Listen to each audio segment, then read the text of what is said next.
નમસ્તે વિદ્યાર્થી મિત્રો, ગઈકાલે આપણે ભારે વસ્તુ અને હલકી વસ્તુ જોઈ, બરાબર? એટલે કે ભારે અને હલકું, એટલે વજનમાં કઈ વસ્તુ ભારે છે અને વજનમાં કઈ વસ્તુ હલકી છે તે આપણે જોયું. તો આજે આપણે એક સ્ટોરી એટલે કે એક વાર્તા જોઈશું, બરાબર? તે વાર્તાનું નામ શું છે? તો છોટું વાંદરો અને ગાજર, બરાબર? ચીકી અને મીકી સસલાએ એક થેલો જોયો, તેમાં ગાજર હતા. શું કહે છે? ચીકી અને મીકી સસલાએ શું જોયું? તો એક થેલો જોયો. આ ચીકી સસલું છે અને આ મીકી સસલું છે, બરાબર? અને આ શું છે? તો થેલો છે. અને આ થેલાની અંદર શું છે? તો ગાજર છે, બરાબર? થેલાની અંદર શું છે? તો ગાજર છે. હવે બાજુના ચિત્રમાં તમને દેખાતું હશે કે આ છોટું વાંદરો છે, બરાબર? તે શું કરે છે? તો ઝાડ નીચે એ સૂઈ ગયો છે, બરાબર? હવે એટલામાં ચીકી અને મીકી ઝઘડવા લાગ્યા. ચીકી અને મીકી શું કરે છે? તો ઝઘડે છે. ચીકી સસલું છે તે શું કહે છે? કે હું મોટા ગાજર લઈશ, બરાબર? અને તે સાંભળીને મીકી સસલું શું કહે છે? ના, હું મોટો છું તેથી હું મોટા ગાજર લઈશ. ચીકી સસલું શું કહે છે? હું મોટા ગાજર લઈશ. અને એ સાંભળીને મીકી સસલું શું કહે છે? કે ના, હું મોટો છું એટલે હું મોટા ગાજર લઈશ. એટલામાં કોણ આવે છે? તો એટલામાં છોટું વાંદરો તેની મદદે આવ્યો. આ સાંભળીને છોટું વાંદરો તેની મદદે આવ્યો. હવે ચીકી સસલું અને મીકી સસલું એ બંને વાંદરાને શું કહે છે? કે અમે બંને આ ગાજરના સરખા ભાગ પાડવા ઈચ્છીએ છીએ, પરંતુ ગાજર મોટા છે અને કેટલાક ગાજર કેવા છે? તો નાના છે. અમે શું કરીએ? શું કહે છે? બંને સસલા છે એ વાંદરાને શું કહે છે? કે અમે બંને ગાજરના સરખા ભાગ પાડવા ઈચ્છીએ છીએ, અમારે બંને ગાજરના સરખા ભાગ કરવા છે, પણ કેટલાક ગાજર કેવા છે? તો મોટા છે અને કેટલાક ગાજર કેવા છે? તો નાના છે. તો અમે શું કરીએ? તો વાંદરો શું કહે છે આ સાંભળીને? કે હું તમને મદદ કરું. શું કહે છે? કે હું તમને મદદ કરું. તો છોટું વાંદરો તેમને મદદ કરવા કશુંક લાવ્યો, બરાબર? છોટું વાંદરો તેમને મદદ કરવા કશુંક લાવ્યો. દેખાય છે આ ચિત્રમાં વાંદરો છે અને અહીંયા કશુંક લાવે છે. શું લાવે છે તે તમારે અહીંયા દોરવાનું છે, બરાબર? ચીકી અને મીકીની મદદ કરવા માટે છોટું વાંદરાએ શું વાપર્યું તે વિચારો. તેનું ચિત્ર વાંદરાના હાથમાં દોરો. હવે ચીકી અને મીકીની મદદ કરવા માટે છોટું વાંદરો છે એ શું લાવે છે? બધા વિચારો. ચલો, શું લાવ્યો હશે એ? અને તે ચિત્ર તમે વાંદરાના હાથમાં દોરો. તો શું લાવ્યો હશે એ? તો ત્રાજવું લાવ્યો હશે. કેમ ત્રાજવું? તો ગાજર ત્રાજવાની અંદર મૂકીને વજન કરશે, બરાબર? અને વજન કરીને બંનેને સરખા ભાગે એ ગાજર છે તે આપશે. ત્રાજવાની અંદર શું મૂકશે? તો ગાજર મૂકશે. ગાજરનું વજન કરશે અને પછી સરખા ભાગે બંને સસલાને આપશે, બરાબર? હવે એના પછી શોધો. તમારા માતા પિતા તમારા પરિવાર માટે ગાજર ખરીદે છે. એકવાર ઉપયોગ માટે તેઓ કેટલા ગાજર ખરીદે છે? તમારા મમ્મી પપ્પા બજારમાં જતા હશે, બરાબર? તો ગાજર એ ખરીદે છે, તો એ ગાજર કેટલા ખરીદતા હશે? તો 500 ગ્રામ કાં તો પછી 1 કિલો, બરાબર? પછી એના પછી કે શાકભાજી વેચનાર ગાજરને કેવી રીતે તોલે છે? તો કેવી રીતે તોલે છે? તો ત્રાજવાથી, બરાબર? વજનથી, બરાબર? વજન કરે ને, વજનિયાથી વજનિયું મૂકે અને પછી શું કરે? તો ગાજરને તોલે છે. સિમરન કેટલું ઉંચકી શકશે? સિમરનના પિતાજીને તેમના ઘરના સ્ટોરરૂમમાંથી કેટલીક વસ્તુઓ રસોડામાં મૂકવી છે, બરાબર? શું કહે છે? કે સિમરનના પિતાજી છે તેમને ઘરના સ્ટોરરૂમમાંથી કેટલીક વસ્તુઓ ક્યાં મૂકવી છે? તો રસોડામાં મૂકવી છે. તો સિમરન તેના પિતાજીને મદદ કરવા ઈચ્છે છે. હવે તમને આ ચિત્ર દેખાતું હશે, બરાબર? આ ચિત્રમાં તમને શું દેખાય છે? તો આ કોણ છે? તો સિમરનના પિતાજી. પછી આ કોણ છે? તો તેના મમ્મી. પછી આ સિમરન છે, બરાબર? તો ચિત્રમાં તમને બીજું શું દેખાય છે? તો આ સ્ટોરરૂમ છે.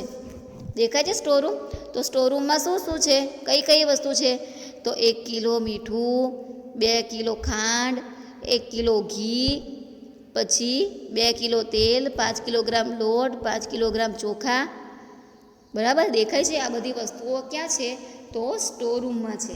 અને આ બધી વસ્તુઓ સ્ટોરરૂમમાં છે એ વસ્તુઓ સિમરનના પિતાજીને ક્યાં લઈ જવી છે? તો રસોડામાં લઈ જવી છે, બરાબર? તો આપણે એના પછી જોઈશું કે સિમરન કયો થેલો ઉચકી શકશે તેનું અનુમાન કરો. બરાબર. હવે સિમરન કયો થેલો ઉચકી શકશે તેનું શું કરવાનું છે? વિચારવાનું છે. એટલે કે તેનું અનુમાન કરવાનું છે. એ વસ્તુ આપણે ધારવાની છે કે તે કયો થેલો ઉચકી શકશે. કોણ શું ઉચકી શકશે તેનું અનુમાન કરો. તેના પિતાજી. તો તેના પિતાજી એટલે સિમરનના પિતાજી શું ઉચકી શકશે? તો શું ઉચકી શકશે? આપણે શું જોયું ચિત્રમાં? તો તમને દેખાતું હશે તો આ 5 કિલો ચોખા છે. બરાબર. આ 5 કિલો લોટ છે.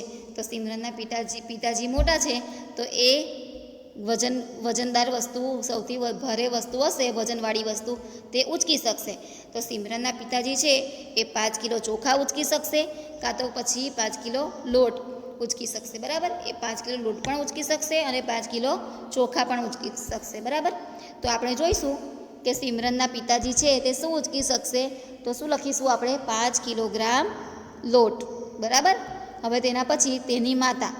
તો તેની માતા એટલે સિમરનની માતા. બરાબર. તો સિમરનની માતા છે તે શું ઉચકી શકશે? તો આપણે ચિત્રમાં જોઈએ તો સિમરનની માતા છે એ 2 કિલો ખાંડ ઉચકી શકશે, કાં તો પછી 2 કિલોગ્રામ તેલ ઉચકી શકશે. બરાબર. તો આપણે શું લખીશું? તેની માતામાં શું લખીશું આપણે? તો 2 કિલોગ્રામ તેલ. બરાબર. હવે એના પછી શું છે કે તેની બહેન. તો તેની બહેન એટલે સિમરનની બહેન. બરાબર. તો સિમરનની બહેન છે એ શું ઉચકી શકશે? તો સૌથી વજન ઓછું હોય તે કઈ વસ્તુ છે? તો 1 કિલોગ્રામ મીઠું આવશે અને 1 કિલોગ્રામ ઘી આવશે. બરાબર. શું આવશે? તો 1 કિલોગ્રામ મીઠું આવશે અને 1 કિલોગ્રામ ઘી આવશે. બરાબર. તો સિમરનની બહેન છે એ શું ઉચકી શકશે? તો 1 કિલોગ્રામ ઘી ઉચકી શકશે. બરાબર. કાં તો પછી તમે 1 કિલોગ્રામ મીઠું પણ લખી શકો. શું સિમરન કોઈ પણ 2 થેલા એકસાથે ઉચકી શકશે? જો હા તો કયા કયા? તો સિમરન એકસાથે 2 થેલા ઉચકી શકશે? વિચારો બધા. તો હા, તે ઉચકી શકશે. તો કયા થેલા ઉચકી શકશે? તો 1 કિલોગ્રામ મીઠું અને 1 કિલોગ્રામ ઘી. બરાબર. બંને વસ્તુ છે, મીઠું અને ઘી 1-1 કિલોગ્રામ છે. બરાબર. એટલે એ વસ્તુ છે મીઠું અને ઘી એ કેવી છે? તો વજનમાં હલકી. 1 કિલો જ છે, 2 કિલો નથી. બરાબર. 1 કિલો છે એટલે એ ઉચકી 1 કિલોગ્રામ મીઠું અને 1 કિલોગ્રામ ઘી બંને એકસાથે ઉચકી શકશે. બરાબર. તમે કયો થેલો ઉચકી શકશો? અનુમાન કરો. હવે તમે લોકો વિદ્યાર્થી મિત્રો કયો થેલો ઉચકી શકશો એ તમે તમારી જાતે નક્કી કરો. બરાબર. હવે તમને ચિત્રમાં દેખાતું હશે આ કીડી છે. બરાબર. દેખાય છે કીડી? એ કીડી શું વિચારે છે કે હું મારા કરતાં ભારે ખાંડનો દાણો ઉચકી શકું? શું કહે છે કે હું મારા કરતાં ભારે ખાંડનો દાણો ઉચકી શકું છું? તો શું? હા. તો કીડી તેના કરતાં ભારે ખાંડનો દાણો ઉચકી શકે છે. બરાબર. હવે આપણે એના પછી જોઈશું કે આપેલા પ્રાણી પક્ષીના ચિત્રને તે ઉચકી શકે તેવા વજનના ચિત્ર સાથે યોગ્ય રીતે જોડો. શું કહે છે કે નીચે તમને આ પ્રાણીઓ અને પક્ષીઓ આપ્યા છે. બરાબર. તે કયું વજન ઉચકી શકશે તેને ચિત્ર સાથે જોડવાનું છે. બરાબર. તો આપણે ચિત્ર સાથે જોડીશું. આ શું છે? આ પહેલી લાઈનમાં પક્ષીઓ છે અને પ્રાણીઓ છે. બરાબર. અને નીચે વસ્તુઓ આપી છે કે ઉપરના પક્ષીઓ અને પ્રાણીઓ છે તે કયું વજન ઉચકી શકશે તેની સાથે શું કરવાનું છે? ચિત્રને જોડવાનું છે. બરાબર. તો આપણે જોઈશું કે આ પહેલું બોક્સમાં શું દેખાય? તો પક્ષી જેવું દેખાય છે. તો પક્ષી છે એ નીચેનામાંથી કઈ વસ્તુ ઉચકી શકશે? તો આ પાંદડું ઉચકી શકશે. બરાબર. પછી બીજા ચિત્રમાં તમને શું દેખાય છે? તો હાથી છે.